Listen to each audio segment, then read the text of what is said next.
The Second Battle of Algeciras was a naval battle fought on the night of 12 July 1801 between a squadron of British Royal Navy ships of the line, and a larger squadron of ships from the Spanish Navy and French Navy in the Gut of Gibraltar. The battle followed closely the First Battle of Algeciras on 6 July, in which a French squadron anchored at the Spanish port of Algeciras was attacked by a larger British squadron based at nearby Gibraltar. In a heavy engagement fought in calm weather in the close confines of Algeciras Bay, the British force was becalmed and battered, suffering heavy casualties and losing the ship HMS Hannibal. Retiring for repairs, both sides called up reinforcements, the French receiving support first from the Spanish fleet based at Cadiz, which sent 6 ships of the line to escort the French squadron to safety. Arriving at Algeciras on 9 July, the combined squadron was ready to sail again on 12 July, departing Algeciras to the westwards during the evening. The British squadron under Rear Admiral Sir James Saumarez, having effected its own hasty repairs, set off in pursuit. Finding that his ships were falling behind, Saumarez instructed his captains to separate and attack the combined squadron as best they were able to. The fastest ship was HMS Superb under Captain Richard Goodwin Keats, which sailed through the Spanish rearguard as a moonless night fell. Superb fired on the rearmost ships, setting the 112-gun Real Carlos on fire and capturing the Saint Antoine. Unable to determine friend from foe in the darkness, Real Carlos inadvertently engaged the Spanish ship San Hermenegildo, spreading the fire to its compatriot. Both ships subsequently exploded with enormous loss of life. A second stage of the battle then developed, as HMS Venerable took the lead of the British line, attacking the rearmost French ship Formidable under Captain Aimable Trouder. In a furious and protracted engagement, Venerable suffered heavy damage and was driven ashore, allowing the remainder of the French force to return to Cadiz without further fighting. In the aftermath of the action, Venerable was towed off the shoreline and back to Gibraltar for repairs, while the remainder of the British squadron restored the British blockade of the French and Spanish ships in Cadiz, returning the situation to that in place before the battle. This British victory, coming so soon after Saumarez's defeat in Algeciras harbour, did much to restore parity in the region, and the heavy casualties inflicted on the Spanish were to contribute to a weakening of the Franco-Spanish alliance, which was a contributory factor in the signing of Treaty of Amiens, which brought the war to a temporary halt early the following year. In France, despite the heavy Spanish losses, the battle was celebrated as a victory, with Trouder widely praised and promoted for the defense of his ship. Background: First Battle of Algeciras in August 1798. The French Mediterranean fleet was largely destroyed by a British fleet at the Battle of the Nile during the French invasion of Egypt, with the Royal Navy dominant in the Mediterranean Sea and their army trapped in Egypt. The French sought in 1801 to augment their depleted forces in the region by sending reinforcements from the Atlantic Fleet and by purchasing ships from the Spanish Navy, based in Cadiz. A squadron sailed from Brest on the Atlantic in January and made 3 failed attempts to reach Egypt, which was facing a large British invasion, before abandoning the effort and retiring to Toulon on the French Mediterranean coast. 3 ships of the line, Formidable, Indomitable and Essex, had been detached from the squadron in May however, and were subsequently placed under the command of Contra-Admiral Charles Linois under orders to sail for Cadiz. At Cadiz, the Spanish fleet had agreed to sell 6 ships of the line to the French Navy, and on 13 June 2 French frigates, Libre and Indienne, arrived at the port to oversee the transfer under the command of Contra-Admiral du Manoir Lepelli. En route to Cadiz, Linois had learned from the crew of the captured brig HMS Speedy that a powerful British squadron of 7 ships of the line under Rear Admiral Sir James Saumarez lay off Cadiz, blockading the port. Concerned that this squadron could overwhelm his own, Lenoir took shelter in the small but well-defended harbour of Algeciras, just across Algeciras Bay from the heavily fortified British naval base at Gibraltar. Saumarez was informed of Lenoir's arrival, and turned eastwards to confront him. Discovering the French ships anchored in a well-prepared position on the morning of the 6th of July, Saumarez attacked immediately, but found that his ships were hampered by a lack of wind. Becalmed under heavy fire, the British squadron inflicted severe damage on the French ships, which withdrew into shallower water, to grounding. However, when Saumarez ordered his ships to follow, HMS Hannibal grounded as well, trapped under a heavy barrage from the shore, with no wind with which to maneuver, and the squadron's boats all either sunk or engaged in towing the battered HMS Pompey back to Gibraltar. Saumarez called off the attack at 13:35. The battered British squadron retired to Gibraltar, except for Hannibal, which was trapped, battered and swiftly forced to surrender, having lost 2 masts and more than 140 men.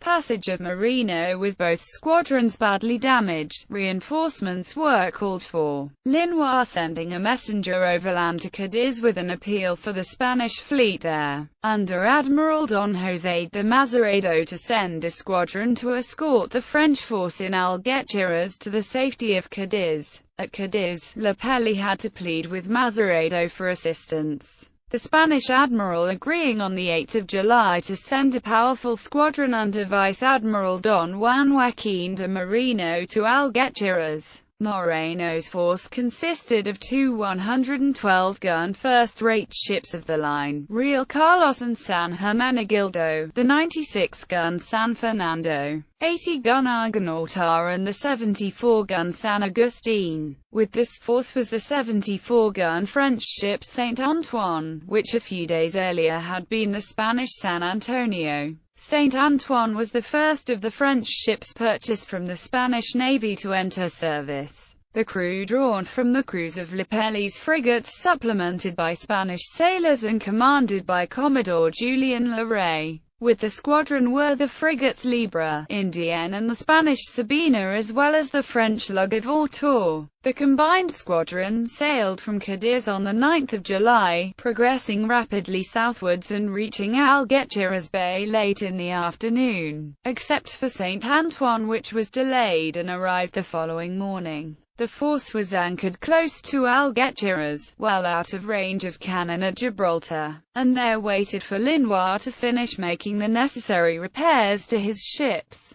Shadowing the combined squadron was a small British force under Captain Richard Goodwin Keats on HMS Superb, with the frigate HMS Thames and the brig HMS Pasley. Although part of Saumarez's squadron, Keats had been too late to take part in the first battle, and had instead cruised off Cadiz watching the Spanish fleet there. When Merino sailed, Keats was initially chased by portions of the Franco-Spanish squadron, but eluded and followed him, subsequently joining Saumarez at Gibraltar. At the British port, the dockyards were the scene of frantic activity as Saumarez, supported by Commissioner Captain Alexander Ball, sought to repair his squadron so that it could intercept Moreno's forces on their voyage back to Cadiz. Pompey was temporarily abandoned in the yard, her crew redistributed to work on the rest of the squadron. Saumarez also gave orders that his flagship, HMS Caesar, was also to be left at Gibraltar, but Captain Jalil Brenton requested the opportunity to repair his ship and Saumarez relented. The crew of Caesar working all day and in shifts throughout the night in order to bring their ship up to fighting standard. Saumarez believed, however, that due to the condition of Lenoir's ships and the mistaken assumption that the combined squadron would sail for Cartagena, to the east, he would have at least 2 weeks to prepare, and sent messages to the Mediterranean fleet under Lord Keith, then at sea off Egypt, requesting support against the combined squadron. Battle. On the 11th of July, the activity on Moreno's ships indicated to British observers at Gibraltar that the combined squadron was readying for sea, and the British working parties repairing Saumarez's squadron correspondingly redoubled their efforts. The arrival of a light easterly wind which would favor passage back to Cadiz encouraged both Marino and Saumarez to prepare for departure to the Atlantic base on the following day. At 1200 on the 12th of July, Caesar warped out of Gibraltar dockyard with her band playing the popular song Heart of Oak to the answering strains of Britain's Strike Home from the dockside as crowds again turned out in their thousands to watch the coming battle. By that time, however, Moreno's forces were already at sea. At dawn on the 12th of July the leading Spanish ships loosed their sails, and by 1200 the French and Spanish squadron had begun to gather at their rendezvous point off Cabrita Point at the mouth of Algeciras Bay. At 1500, Saumarez set sail, his pennant flying from Caesar and followed by ships of the line Superb, HMS Spencer, HMS Venerable and HMS Audacious, frigates Thames and the Portuguese Carlotta and several smaller vessels. Both Saumarez and Linois expected reinforcements sent by Lord Keith to arrive during the day, but none appeared. At 1900, delayed by the effect of the Rock of Gibraltar on the wind, the British squadron rounded Gibraltar and found the French and Spanish ships still assembling at Cabrita Point. The light wind prevented any rapid movement, and Saumarez began to slowly tack towards the combined squadron in line of battle formation. The delay with Moreno's departure had been due to the state of the captured Hannibal, renamed Annibal, which was unable to make any progress under its jury masts and had been taken under tow by the frigate Indienne. Citing Saumarez's force, Marino instructed Indienne and Hannibal to return to Algeciras and at 1945 issued orders for the remainder of the squadron to sail eastwards through the Gut of Gibraltar towards Cadiz. He also, following Spanish naval tradition, disembarked his flagship Real Carlos and transferred to the frigate Sabina, persuading Linois to quit Formidable and do the same. Superb and the rearguard at 2000, Saumarez led his ships into the Gut after the combined squadron. But in the gathering dusk Moreno's squadron was already out of sight and the British admiral realized that his ships were too slow to catch the French and Spanish ships in their current formation before they reached the comparative safety of the open ocean. At 2040, with the wind picking up, he therefore instructed the squadron to break formation and attack the rear of the combined squadron, directing his orders at Keats in Superb, whose ship was the fastest. Keats immediately set all sail and by 2200 had regained sight of the combined squadron's rear guard, which consisted of the 112 gunships and the St. Antoine. Behind, all Keats could see was Caesar and Venerable in the distance, and by 2300 only Caesar was still in sight, more than 3 nautical miles behind Superb. Although he was now facing considerable odds, Keats steered Superb to within 350 yards of the Real Carlos at 2320,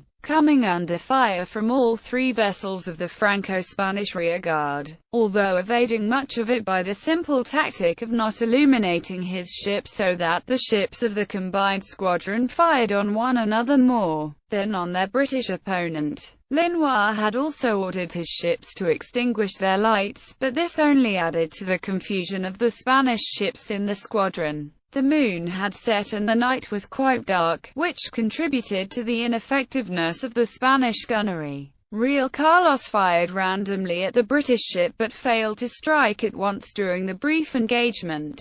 Keats' ship was much more accurate however, firing 3 broadsides before Superb was carried beyond Real Carlos and towards St. Antoine. The British broadsides caused severe damage, knocking away the foretopmast and causing a fire to break out on the Spanish ship's deck following the 3rd broadside. The fire grew rapidly and soon was so fierce that it could be plainly seen by observers at Gibraltar. With Real Carlos disabled, Keats pushed on into combat with St. Antoine, the combined French and Spanish crew engaging the British vessel as it approached. At 2350, Keats laid his ship close alongside the new French ship, beginning a close and heated action as the ships of the line exchanged broadsides with one another in pitch darkness and with an increasing wind. For 30 minutes the battle continued until, with the ships off Cape Spartel in North Africa, a wounded Le Ray decided that his ship was no longer able to contest the action and hailed Superbe to announce that he had surrendered. The halyards that held up his pennant had however become tangled in the rigging, giving the appearance that the ship was still in French hands. This later led it to be attacked repeatedly by other British ships as they came up during the night. Formidable was also to the rear of the combined squadron, escaping attack by feigning British signal lights until it had safely passed the battle between Superbe and Saint-Antoine. Keats remained with his prize, awaiting the arrival of the rest of the squadron. Caesar, Venerable, Spencer and Thames arrived after midnight, all firing on Saint-Antoine as they passed before continuing westwards in search of the remainder of Moreno's squadron. Superbe was later joined by Carlotta and the small ships HMS Calpe and Louisa, which remained on hand during the night. To the east of the combat between Superbe and Saint-Antoine, the fire on Real Carlos blazed out of control, spreading throughout the ship. In the darkness, the blazing vessel stood out and was mistaken by the crew of San Hermenegildo for a British ship, despite specific orders from Moreno for his captains to be sure of their targets.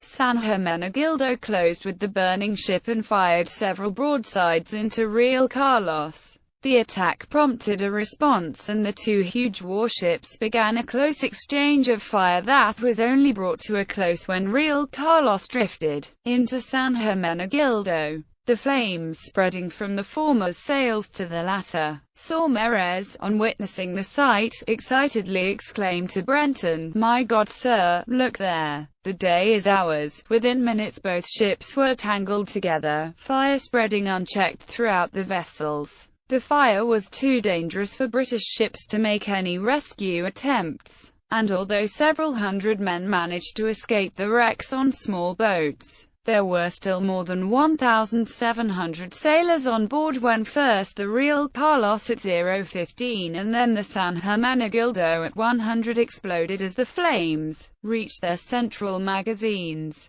killing both crews.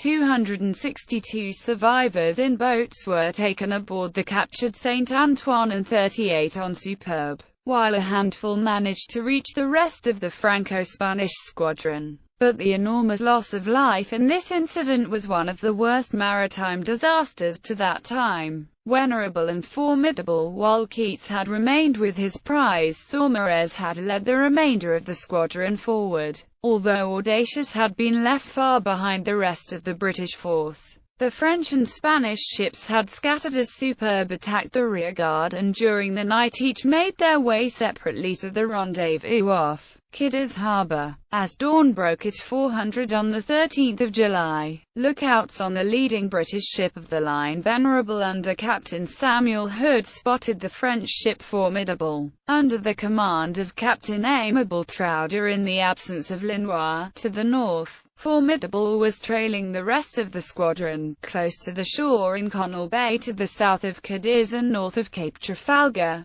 The wind was light and coming from the land, and so Caesar and Spencer, the latter being a long way behind the others, were unable to approach the French ship, and it was left to Venerable and Thames, both inshore and therefore better able to make use of the wind, to lead the attack. Formidable had only jury topmasts following the battle on the 6th of July, and so Hood was able to rapidly approach the French ship, coming under fire from Troude's stern guns at 5:15, Hood holding off from replying until 5:20 so as to not delay his progress. The light breeze was at that point in Hood's favor, and Venerable was able to come close alongside Formidable and open fire with a full broadside. Off Cadiz, the remnants of Moreno's squadron formed up with the intention of sailing to Formidable's aid, but were struck by a calm and could only watch the battle to the south. Venerable took the worst of the early action, and at 5:30 the mizzen topmast was shot away.